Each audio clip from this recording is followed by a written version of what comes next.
This is the zip ties that I'm using.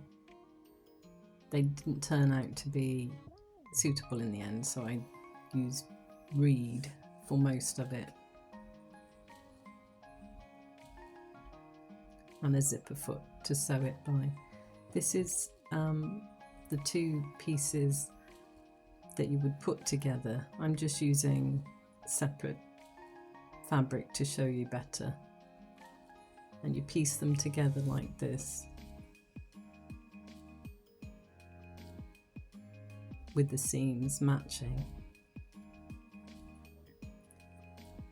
And then you sew down the middle, connecting the seams, and each side.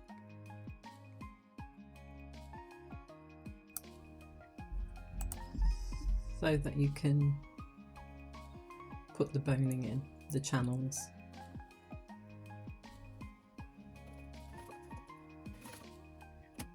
These are the channels just being sewn. And it's useful to keep the pins in just to stop everything shifting.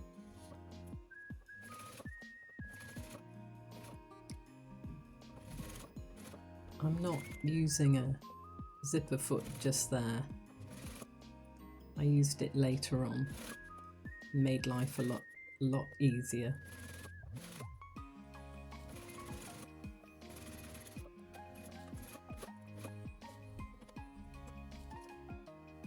Of course, you sew it without the boning in, but you can if you take your time.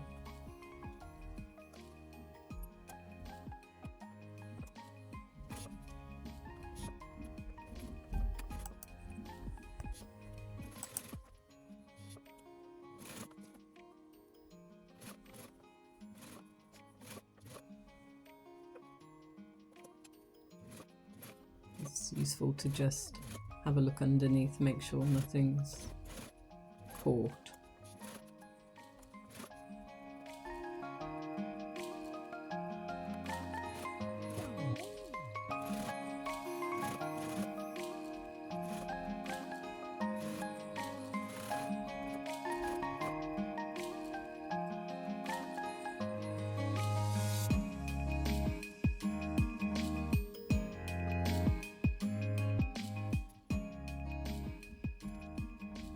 This is where I put the boning in, and you have to sort of push it along and be quite patient.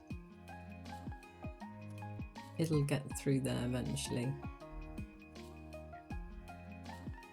On a lot of the old corsets you find that the channels aren't brilliantly parallel, but as long as they're not too dog-leggy,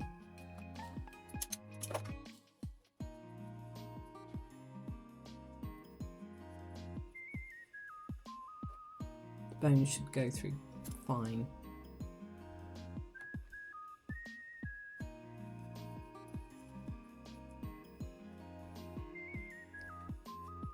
Although the bust point does have some bias, that particular piece is too bulky. So I had to take it out and reset it.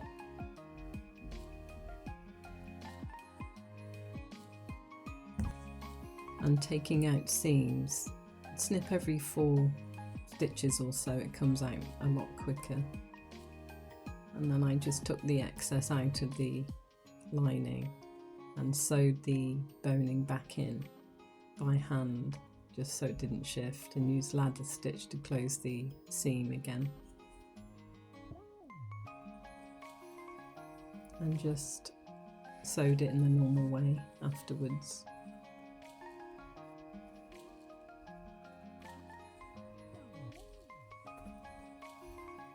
This is where I neaten up the edges of the corset by putting them together and sort of shape it as I want it, which is why I didn't shape it before. It's useful to keep trying on the corset as best you can, seeing what you like and what you don't. I'm only just going over the very edges, not touching the sewing.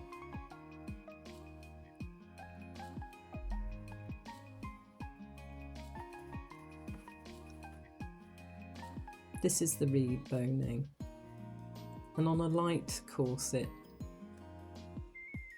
it does quite well.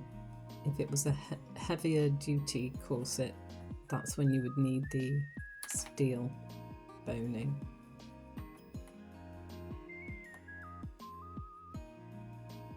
I'm just cutting it to size, and then you rub the edges so they don't catch when you're threading them through the channels.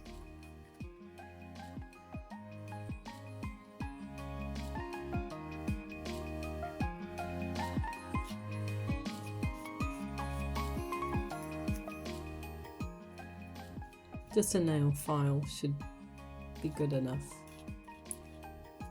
or you may just want to trim the end into a point, a dull point.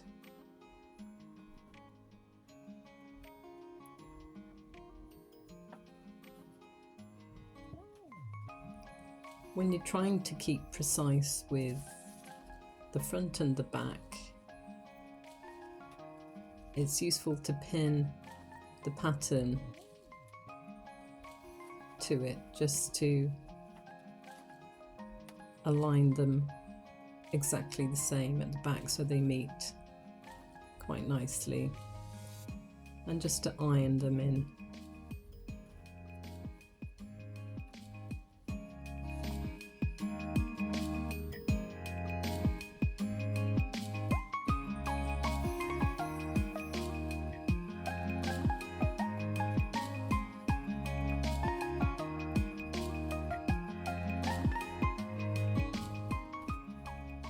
It just makes it a little bit easier when it comes to sewing the centre back seam.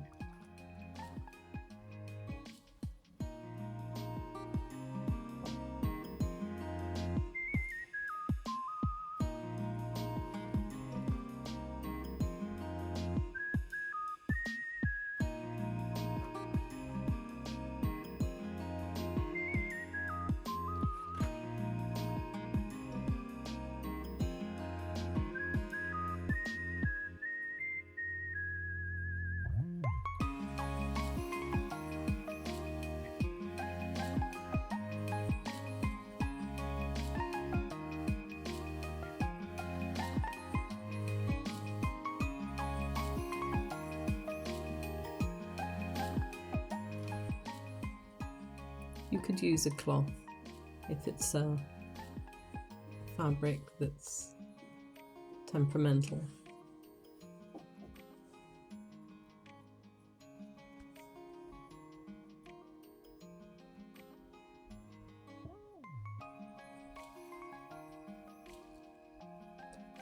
We used 2 pieces of reed with the eyelets spaced in between.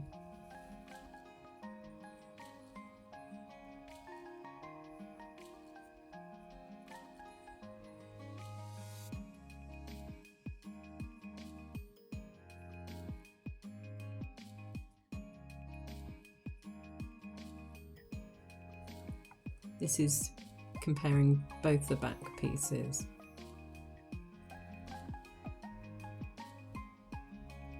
And just altering it so that they match. It's important to pay attention to all the alignment at this stage before you commit to sewing.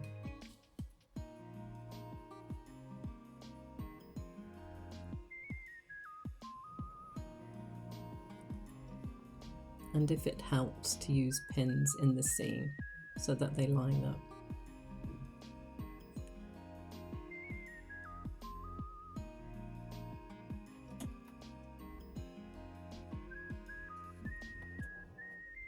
And taking your time with the back end seam.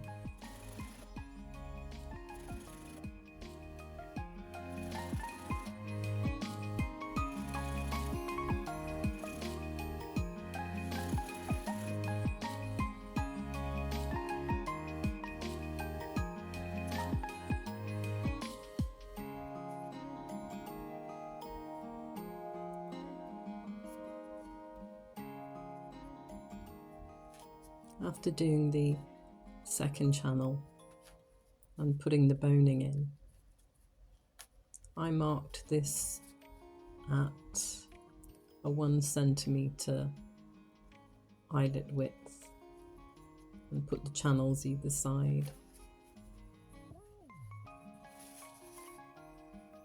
And spacing the eyelets 1.5 inches between.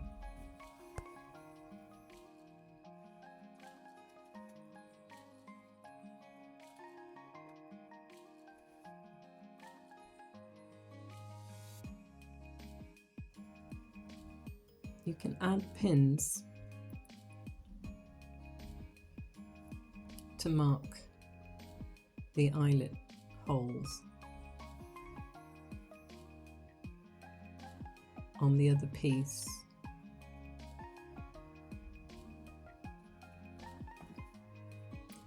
But I prefer tailor tacking.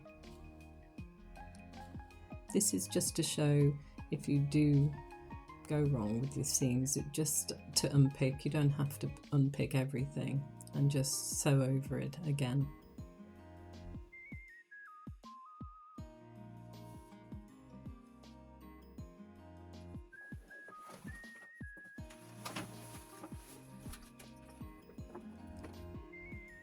This is where I was trying to decide which edging to use. I didn't use one in the end, and it's something I'll show later on.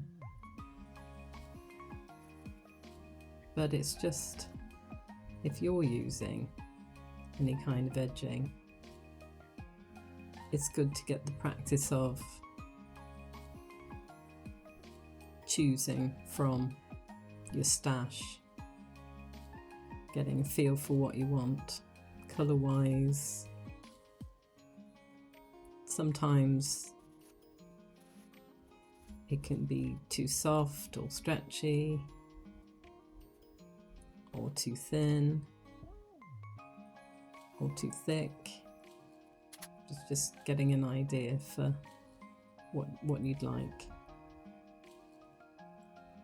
In this series, I'm not showing the edging because I don't edge this actual corset. But as I say, I may do that in the future.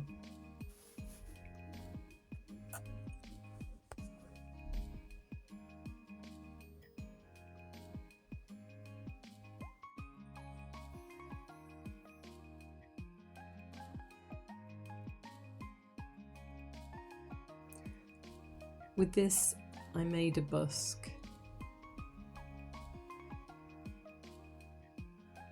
I used a ruler, my steel ruler, and I covered it with the main fabric.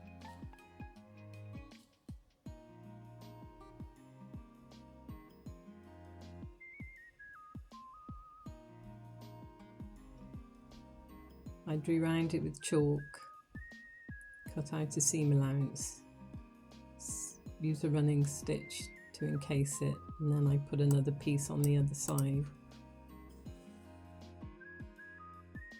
I sewed it using whip stitch to the front panels.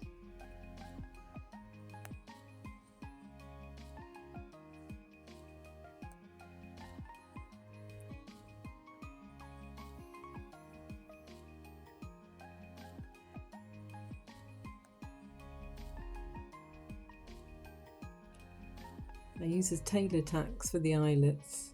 I pegged the side, rather the back panels together.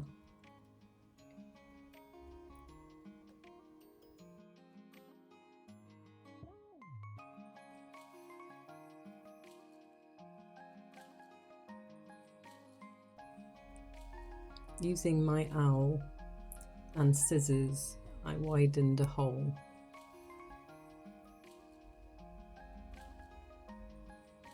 This particular fabric was very difficult to make the holes in, and I doubled up on the thread.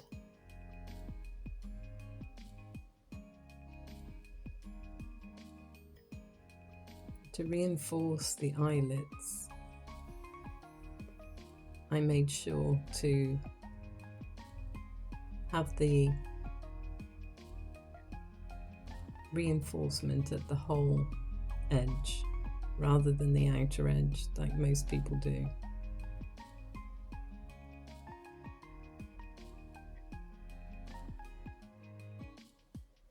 It reinforces it better when you put laces through the hole.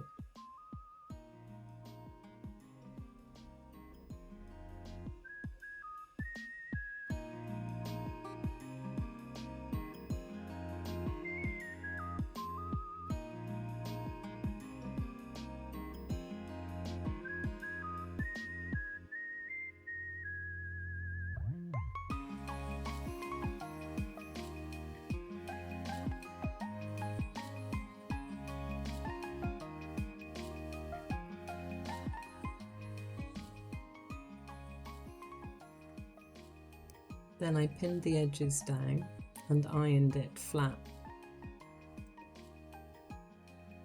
and then whip stitched it down.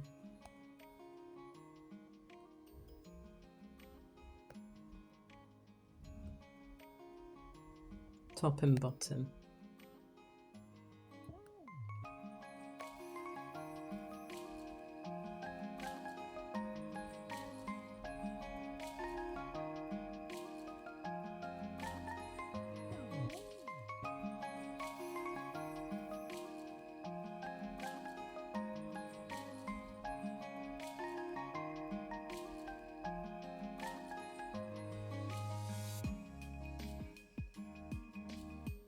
Then it was time for the lacing. 2 laces, top and bottom, tied in the middle.